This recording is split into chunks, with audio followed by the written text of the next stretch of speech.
Assalamualaikum warahmatullahi wabarakatuh. Terima kasih Ibu-ibu, selamat datang di pertemuan selanjutnya, yaitu pertemuan pencegahan stunting dengan cara pemenuhan kesejahteraan bayi baru lahir dan ibu menyusui ya. Nah, Ibu-ibu, sebelum kita lanjutkan, masih ingat Ibu-ibu pelajaran kita sebelumnya? Masih, Bu. Apa coba, Bu? Mendukung. Ya. Ya, baik Ibu-ibu. Jadi pertemuan kita sebelumnya yaitu mendukung ibu dan ayah dalam memberikan stimulasi pada janin ya. Nah, terus sudah dipraktikkan Ibu-ibu di rumah? Sudah ya. Ya. Nah, baik, kita lanjutkan Ibu-ibu. Jadi untuk materi pada hari ini tujuannya adalah bagaimana mencegah stunting dengan mendukung pemenuhan kesejahteraan bayi baru lahir dan ibu menyusui. Nah, sekarang kita akan bagi kelompok menjadi dua. Ibu, untuk kelompok 1 silahkan dilihat tabelnya dan diisi ya. Jadi ada tabel kebutuhan bayi baru lahir sampai dengan usia 6 bulan ya. Di sini silahkan diisi kebutuhan fisik dan mentalnya serta siapa yang memberikan ya. Kemudian kelompok 2, tabel kebutuhan fisik dan mental ibu menyusui ya. Diisi kebutuhan fisiknya dan mentalnya serta siapa yang memberikan ya. Nanti silahkan.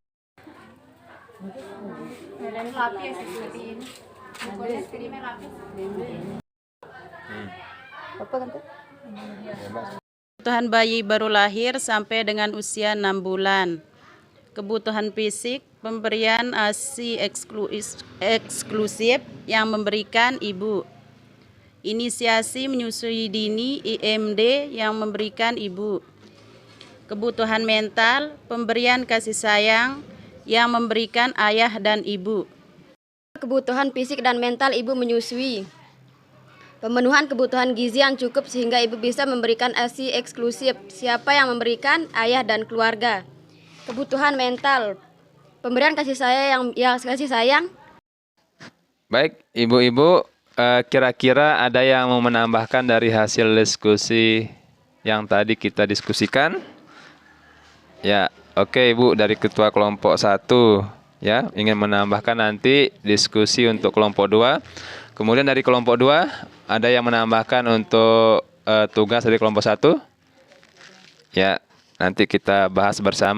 Untuk kelompok 2, untuk kebutuhan fisik ibu menyusui, suami perlu memperhatikan asupan gizi bagi istri. Untuk kebutuhan mental, suami berbagi peran dan menciptakan kondisi yang tenang. Untuk kelompok 1, orang tua harus memperhatikan jenis makanan sebagai asupan. Baik Ibu-ibu, terima kasih atas jawaban dari diskusinya. Sangat bagus sekali semuanya ya.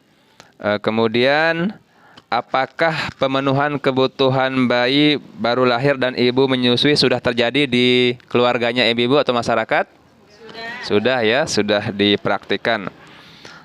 Nah, Ibu-ibu, untuk jawabannya akan saya tampung dulu dan kita akan diskusikan untuk langkah selanjutnya.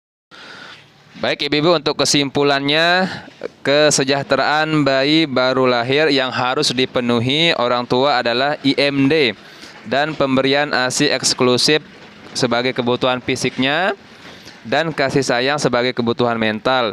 Dengan memastikan kebutuhan fisik dan mental ibu menyusui terpenuhi oleh keluarga untuk mengoptimalkan tumbuh kembang bayi sehingga terbebas dari stunting. Baik Ibu-ibu, sekarang kita lanjutkan diskusinya, yaitu mengisi tabel hambatan dan solusi dalam mendukung kesejahteraan bayi baru lahir dan ibu menyusui ya. Untuk tabel yang pertama, kelompok 1 diisi hambatan apa saja yang dihadapi oleh bayi baru lahir ya, kemudian solusinya seperti apa ya. Kemudian untuk tabel yang kedua, hambatan dan solusi untuk kebutuhan fisik dan mental. Tabel hambatan dan solusi dalam mendukung kesejahteraan bayi baru lahir. kebutuhan fisik, hambatan, kurangnya pengetahuan tentang pentingnya IMD dan ASI eksklusif. Solusinya, mengikuti kelas ibu hamil untuk mendapatkan informasi pentingnya IMD dan ASI eksklusif. Kebutuhan mental, hambatan, kurangnya waktu bersama anak karena sibuk mencari uang. Solusinya, meluangkan waktu bersama anak. Hambatan dan solusi untuk kebutuhan fisik dan mental bagi ibu menyusui. Kebutuhan fisik, hambatan, kurangnya asupan gizi bagi ibu menyusui. Solusinya memberikan gizi yang cukup bagi ibu menyusui. Kebutuhan mental, hambatan, kurangnya dukungan keluarga dalam motivasi ibu menyusui. Solusinya memberi dukungan dan kasih. Baik Ibu-Ibu, jadi untuk solusi dari hambatan bisa dipastikan dapat berasal dari berbagai layanan yang tersedia di masyarakat Ibu-Ibu ya.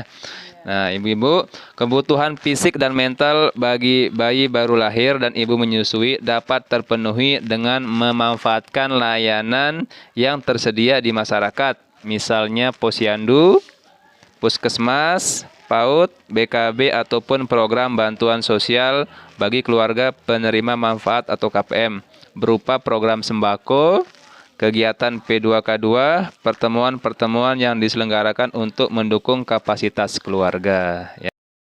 Baik Ibu-Ibu, silahkan kembali ke kelompoknya masing-masing. Kita lanjutkan diskusi kita tentang jenis dan manfaat kebiasaan atau tradisi ketika menyambut ibu dan bayi baru lahir ya.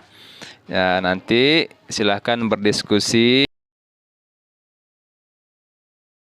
Jenis dan manfaat kebiasaan atau tradisi ketika menyambut ibu dan bayi baru lahir.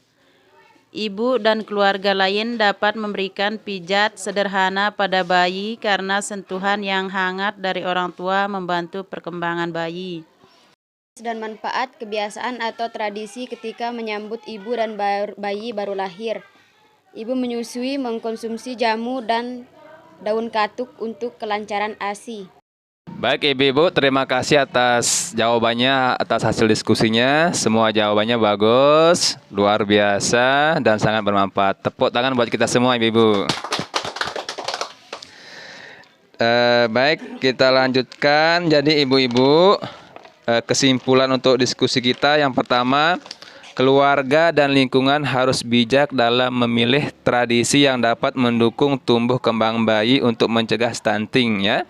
Kemudian, bentuk dukungan yang bisa diberikan keluarga dan lingkungan secara material berupa makanan bergizi, peralatan dan perlengkapan bagi bayi serta ibu menyusui, dan non-material, kasih sayang dan informasi perawatan ibu menyusui. Ya. Nah, jadi ibu-ibu, jangan lupa diterapkan, dipraktekkan di rumah masing-masing, di keluarga masing-masing. Baik Ibu-Ibu, kalau Ibu-Ibu ingin mengetahui lebih lanjut terkait bayi baru lahir dan ibu menyusui, maka dapat menghubungi fasilitator selaku SDM Kesejahteraan Sosial ya. Kemudian fasilitator akan membantu peserta merujuk ke layanan atau fasilitas yang dibutuhkan oleh ibu-ibu ya.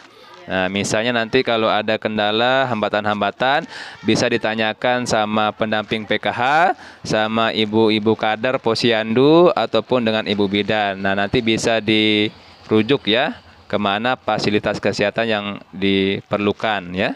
Nah, baik Ibu-Ibu, terima kasih banyak atas waktunya. Mudah-mudahan apa yang kita dapatkan pada hari ini bermanfaat dan bisa dipraktikkan di rumah masing-masing. Kita tutup dengan sama-sama membaca doa kafaratul majelis. Subhanakallahumma wa bihamdika asyhadu an la ilaha illa anta astaghfiruka wa atubu ilaik. Sekian, wassalamualaikum warahmatullahi wabarakatuh. Waalaikumsalam warahmatullahi wabarakatuh.